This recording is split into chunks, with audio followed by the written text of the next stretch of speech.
So Milo, everybody, our industry right now is it's been a lot about rotate your body as much as you can, get the club back. The bigger the separation and the more that you get the club here, the more speed you can generate. And here's what I found over the years. I would totally agree, folks, with what they call kinematic sequence. So everything pretty much happens from the ground up. Mm-hmm. So the difference is, if you look at you and I from the ground up, if we went ankle joints, knees, hip sockets, lower lumbar spine, mid-thoracic back, shoulders, and we looked at exactly who we are from a movement perspective, what you're doing is you're passing off force from one segment to the other, to the other, to the other. So it's moving up through your body, out through your body, out and into the club. So let's say somebody has really tight hip sockets, a tight lower back. All right, so when you go back, when I start down, my hips have to move a certain amount before it engages what they call your mid-thoracic back. Mm-hmm. So for me, when I get up here, when I start down, because I'm fairly flexible, my hips have to move about to right there before I feel it put any pressure in my back, Uh-huh.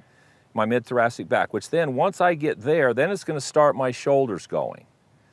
Now, somebody else who's really flexible could probably be here. They could probably turn their hips more. Mm-hmm. Somebody who's really tight is not going to need much rotation in there before it starts their mid-back going. Yeah. So the sequence is the same. However, to say that the bigger the difference you get these, so the more the separation is some kind of magic bullet for how far you hit it, is a bit misleading. Totally. So as long as you're passing force off in the right segments, in the right sequence, then who you are is going to determine what that looks like, rather than a picture of some tour player who you may not even be close to where they are physically. Mm-hmm. They're trying to hold their shoulders back and turn their hips because they've been told the bigger difference they get between their hips and their shoulders, that when this finally goes, it's going to give them more speed. So the reason your upper body starts to rotate is because it started from down here, so this pulls this around. And depending on how flexible you are, Okay. that'll depend on, see, I can rotate my hips a long ways before it starts to engage anything. So when I look at you, and I look at what your swing does and where your body is, and some of the things you do, I can't get in those positions.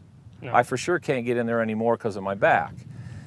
That's okay. Even the kids who are really young, a lot of them that are very flexible, and if I was really flexible, what I'm doing right now with my swing, I would have more separation, just because it would be an automatic, because it's happening as an effect, not a cause. So do you see people trying to make angles happen that they can't make happen?